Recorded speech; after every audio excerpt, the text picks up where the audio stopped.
Good morning student. HM inter college की YouTube channel में आप लोगों का स्वागत है। केमिस्ट्री में हम लोग पिछले वीडियो में आयनन विभव पढ़ा, कुछ बचा हुआ था उसी को आगे आज हम लोग देखते हैं। हम आयनन विभव या इलेक्ट्रॉन लब्ध एंथैल्पी या आयनन ऊर्जा के प्रभावित करने वाले कारकों को पढ़ रहे थे। हमने उन कारकों को बताया जिसके द्वारा आयनन विभव प्रभावित होता है। 3-4 कारक हमने आपको बताया और उन्हें 3-4 कारकों के आधार पर और चीज़ों का भी हम वर्णन कर सकते जो आगे लोग पढ़ेंगे। इन चीज़ों को आप जरूर कंफर्म कराएं, चाहे जैसे भी, चाहे हमारी बात आपको समझ में आ रहा हो उससे, या आपके पास किताब होगा उससे, या आप जिस तरह से आप कंफर्म करा पाए उस तरह से कंफर्म करें। ठीक है, चलिए आगे हम देखते हैं। आज अगला आगे उसमें आप नोट कीजिए। अगर याद नहीं आ रहा कि हम नोट कराए थे कि नहीं नोट कराए थे। अगर आप नोट किए होंगे तो ना नोट कीजिएगा, अगर ना नोट किए तो नोट कर लीजिएगा। ठीक है, नोट कीजिएगा। जैसे हम क्या जानते थे कि किसी समूह में ऊपर से नीचे की ओर बढ़ने पर आयनन विभव पर क्या प्रभाव पड़ता है, और किसी आवर्त के बाईं ओर से दाईं ओर बढ़ने पर आयनन विभव पर क्या प्रभाव पड़ता है। तो नोट कीजिएगा, किसी समूह में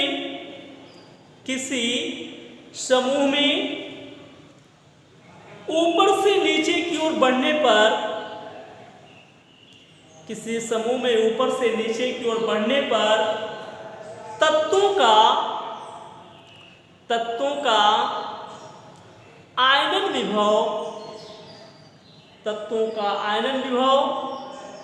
बढ़ता है।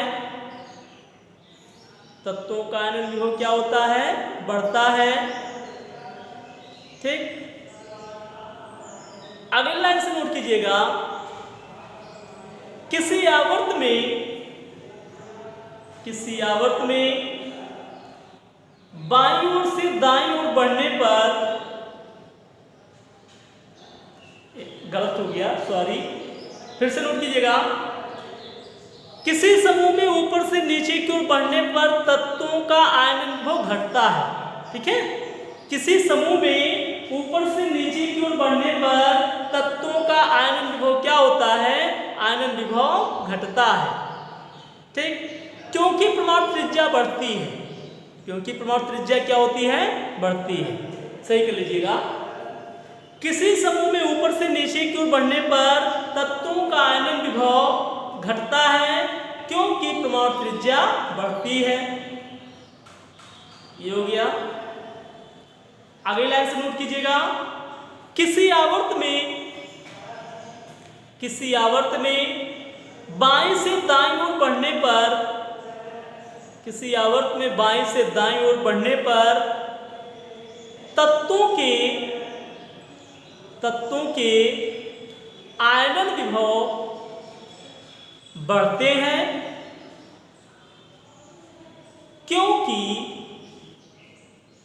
क्योंकि परमाणु त्रिज्या घटती है। ठीक है, इसको नोट कर लीजिएगा।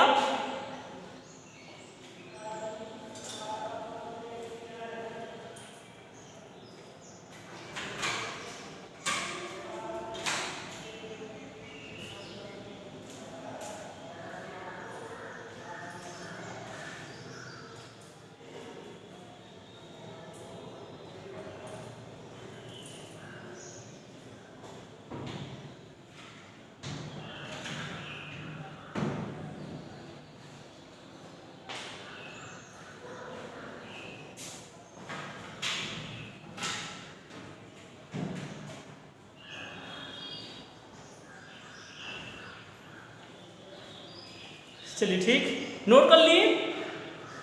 तो यहाँ पे कुछ अपवाद भी है। जैसे हमने आपको बताया कि किसी आवर्त में बाईं ओर से दाईं ओर बढ़ने पर, किसी आवर्त में बाईं ओर से दाईं ओर बढ़ने पर तत्वों का जो आयनन विभव है वो क्या होता जाता है, बढ़ता जाता है। लेकिन यहाँ पे कुछ अपवाद है, जैसे नाइट्रोजन का जो आयनन विभव होता है ऑक्सीजन से ऊंचा होता है। नाइट्रोजन का आयनन विभव ऑक्सीजन से ऊंचा होता है, क्यों? जबकि क्या होना चाहिए, मतलब प्रथम आयनन विभव, नाइट्रोजन का प्रथम आयनन विभव ऑक्सीजन के प्रथम आयनन विभव से उच्च होता है, क्यों? लेकिन होना चाहिए था किसको, ऑक्सीजन के, मतलब ऑक्सीजन का आयनन विभव, ऑक्सीजन का प्राथमिक आयनन विभव नाइट्रोजन से क्या होना चाहिए, ज्यादा होना चाहिए था।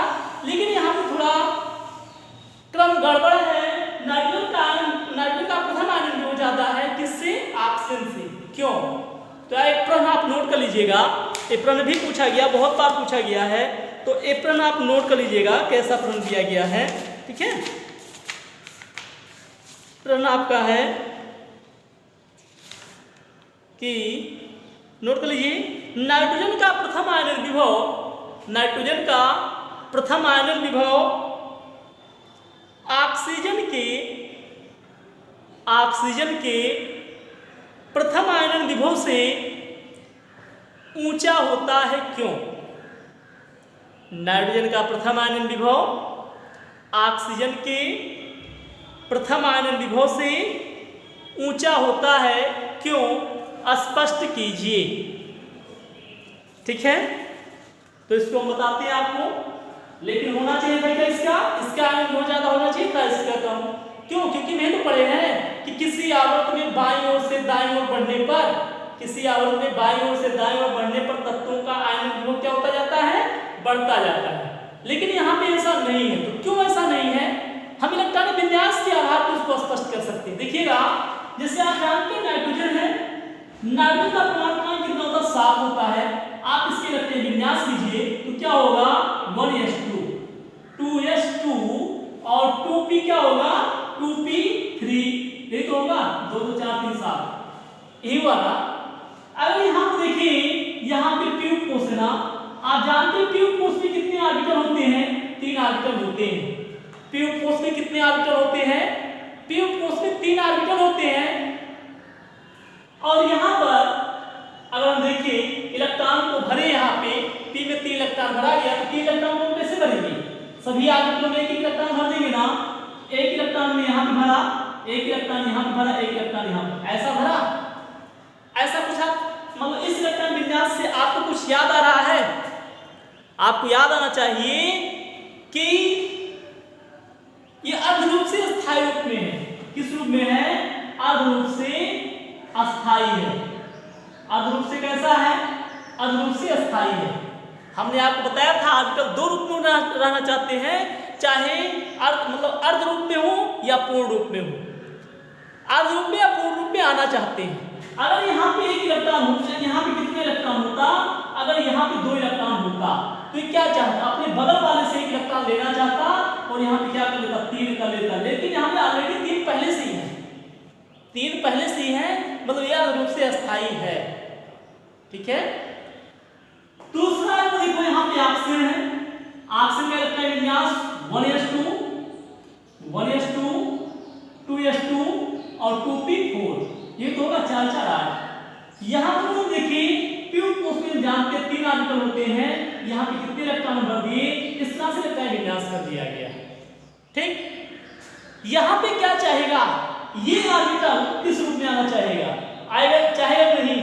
अगर एक इलेक्ट्रॉन त्याग दे, एक इलेक्ट्रॉन क्या कर दे, त्याग दे, तो अर्ध रूप से अस्थायी रूप में आ जाएगा, ठीक। जबकि इस रूप मतलब पूर्ण रूप से अस्थायी रूप में आने के लिए 2 इलेक्ट्रॉन चाहिए, तो 2 इलेक्ट्रॉन नहीं ग्रहण करेगा, बल्कि 1 इलेक्ट्रॉन दे देगा, त्याग देगा आसानी के साथ, और इस रूप में आने का प्रयास नहीं कर रहा है, ठीक। आप जानते हैं कि इलेक्ट्रॉन है तो इलेक्ट्रॉनों पर ऋण आवेश होता है, इलेक्ट्रॉन पर कैसा आवेश होता है, ऋण आवेश होता है। जब एक ही घर में 2 इलेक्ट्रॉन है तो इन दोनों इलेक्ट्रॉनों के बीच में क्या होगा, दोनों इलेक्ट्रॉनों के बीच में क्या हो रहा होगा, प्रतिकर्षण हो रहा है, क्योंकि हम जानते हैं समान प्रकार के आवेशों के बीच प्रतिकर्षण होता है। तो यहाँ पे दोनों तो इलेक्ट्रॉन ही हैं, और जब दोनों इलेक्ट्रॉन हैं तो इन दोनों के बीच में क्या हो रहा है, प्रतिकर्षण। जैसे मान लीजिए एक ही घर में 2 लोग हैं और दोनों समान ऊर्जा वाले हैं, तो दोनों में पट नहीं रहा है, तो अगर कोई अच्छा व्यक्ति हो मतलब जो निपुण हो आग लगाने में, ठीक है, तो अगर थोड़ा सा भी क्या इधर का बात उधर कर दे तो आपस में मारपीट हो जाएगा, एक लोग क्या करेंगे, घर छोड़कर भागने का प्रयास करेंगे। वही हाल यहाँ पर भी है।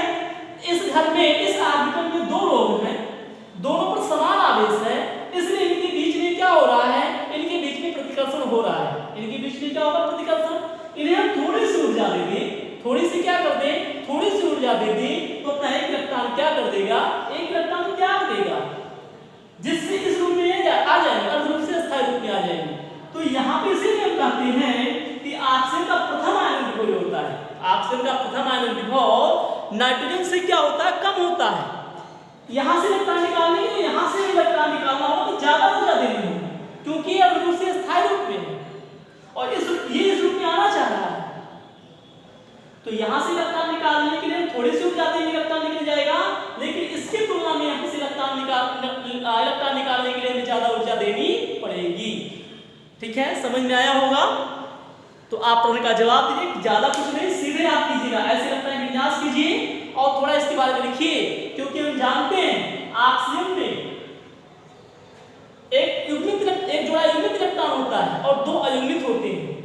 ठीक, तो ऑक्सीजन क्या करता है, एक इलेक्ट्रॉन त्यागना चाहता है, इसलिए हम इसे मतलब थोड़ी सी ऊर्जा दे करके ही एक इलेक्ट्रॉन निकाल सकते हैं। और पहले इलेक्ट्रॉन को निकालने में जो ऊर्जा लगती है हम लोग जानते हैं, किसी क्या कहते हैं, प्राथमिक आयन विभव कहते हैं। जबकि ऑक्सीजन में से इलेक्ट्रॉन नाइट्रोजन में से इलेक्ट्रॉन निकालने के लिए हमें ज्यादा ऊर्जा देनी पड़ेगी। इसीलिए हम कह सकते हैं कि ऑक्सीजन का जो प्रथम आयन विभव होता है नाइट्रोजन के प्रथम आयन विभव से क्या होता है, कम होता है, या नाइट्रोजन का प्रथम आयन विभव ऑक्सीजन के प्रथम आयन विभव से क्या होता है, ऊंचा होता है। समझ में आया होगा? ठीक, इसे बना लीजिए इलेक्ट्रॉन विन्यास, उसके बाद आप अपने स्वयं लिखिएगा। तो हम लोगों ने आयनन विभव पढ़ा। ठीक, चलिए आगे हम पढ़ते हैं आज इलेक्ट्रॉन लब्ध एंथैल्पी। ठीक है, इलेक्ट्रॉन लब्ध एंथैल्पी, मिटा दें इसको।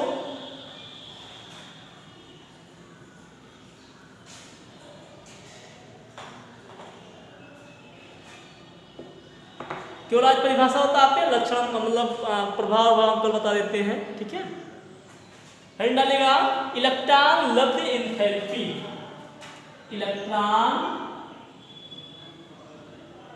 लब्ध एंथैल्पी, इलेक्ट्रॉन लब्ध एंथैल्पी, इलेक्ट्रॉन जेन एंथैल्पी इसलिए कहते हैं इससे हम व्यक्त करते हैं delta easy, delta easy S से व्यक्त करते हैं। किससे व्यक्त करते हैं, डेल्टा ईजी एस से व्यक्त करते हैं। ठीक है, अभी आप लोगों ने ऐसे तो आपने बहुत नाम से जानते इलेक्ट्रॉन बंधुता भी कहते हैं और किताबों में इलेक्ट्रॉन बंधुता भी लिखा गया होगा। तो ऐसा ना हो कि आप इलेक्ट्रॉन लब्ध एंथैल्पी जान लो, इलेक्ट्रॉन बंधुता पूछ लिया जाए तो आप असमंजस में पड़ जाओ कि हम तो पढ़े नहीं है। यही ये भी है इलेक्ट्रॉन बंधुता भी, आप बगल में ले लो इलेक्ट्रॉन बंधुता, इलेक्ट्रॉन अफिनिटी। ठीक है, चलिए अभी आप लोगों ने आयनन ऊर्जा पढ़ा, आयनन विभव पढ़ा, और आयनन विभव में आपने क्या पढ़ा कि जो मतलब इलेक्ट्रॉन को निकालने में जो ऊर्जा लगती है वही उसकी क्या कहलाती है, आयनन ऊर्जा या आयनन विभव कहलाता है। लेकिन हम यहाँ पर क्या पढ़ेंगे, इलेक्ट्रॉन लब्ध एंथैल्पी। जेन माने प्राप्त करना, मतलब किसी परमाणु से इलेक्ट्रॉन को प्राप्त करने में जो ऊर्जा लगती है वह उसकी क्या कहलाती है, इलेक्ट्रॉन लब्ध एंथैल्पी कहलाती है।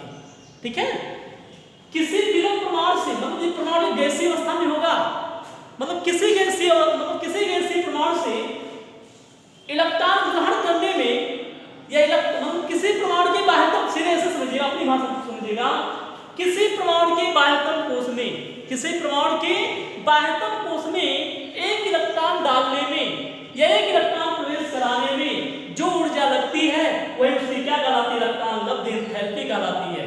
क्या कहलाती है, इलेक्ट्रॉन लब्ध एंथैल्पी या इलेक्ट्रॉन बंधुता कहलाती है। किसी विलयन गैसीय परमाणु के बाह्यतम कोश में एक इलेक्ट्रॉन डालने में जो ऊर्जा लगती है वही उसकी क्या कहलाती है, इलेक्ट्रॉन बंधुता या इलेक्ट्रॉन लब्ध एंथैल्पी भी कहलाती है, इलेक्ट्रॉन जेन एंथैल्पी भी कहलाती है। जो भी आप लोग जाने, जो भी लिखना चाहिए लिख सकते हैं, अपने शब्दों में लिखो।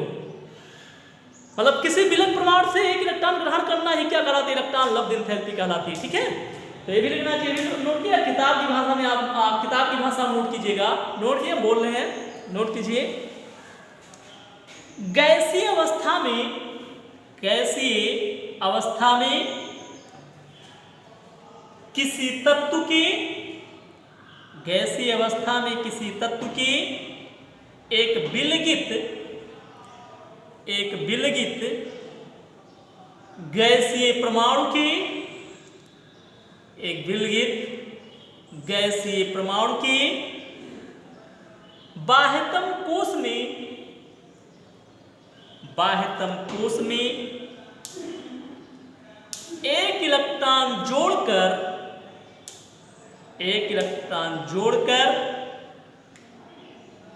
गैसीय ऋणायन में परिवर्तित करने में निहित एंथैल्पी परिवर्तन को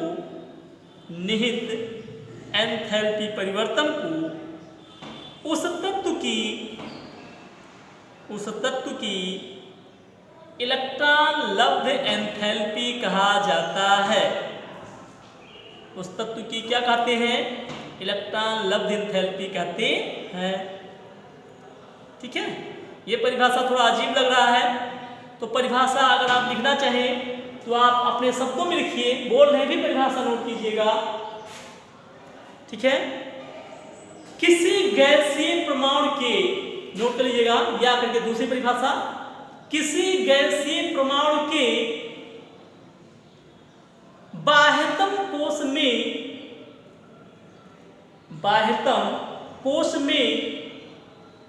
एक अतिरिक्त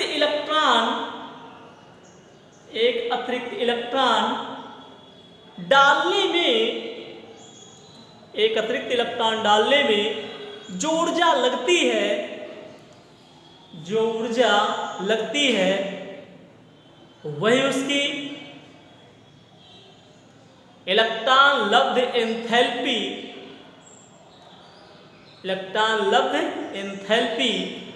या इलेक्ट्रॉन बंधुता कहलाती है।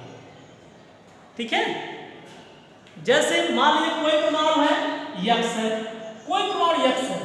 ठीक है, ये किस अवस्था में है, गैसीय अवस्था में है। किस अवस्था में है, गैसीय अवस्था में।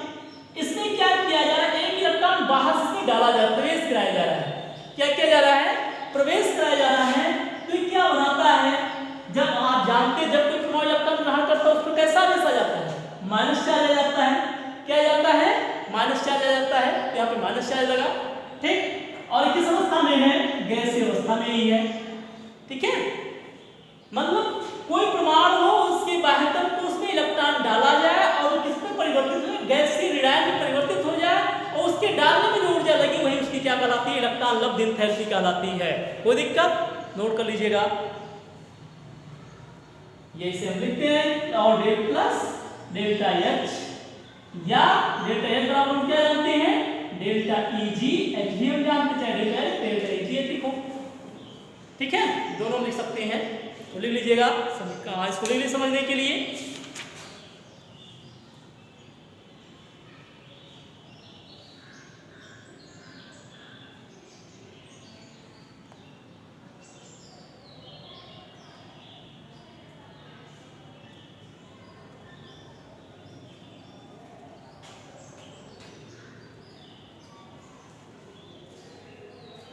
ठीक है, आप जानते हैं जैसे कोई भी क्रिया होती है तो चाहे आपने पढ़ा होगा, क्रियाएं हम कई प्रकार की पढ़े, लेकिन दो क्रियाओं का नाम आपके सामने लेते हैं। एक पढ़े होंगे आप उष्माक्षेपीय क्रिया, दूसरा पढ़ा होगा आपने उष्माशोषीय क्रिया। ठीक है, चलिए आगे हम कल देखते हैं इसको। ठीक, धन्यवाद, आप इसको देखिएगा। आगे कल हम इसके बारे में और पढ़ेंगे विस्तृत रूप में। धन्यवाद।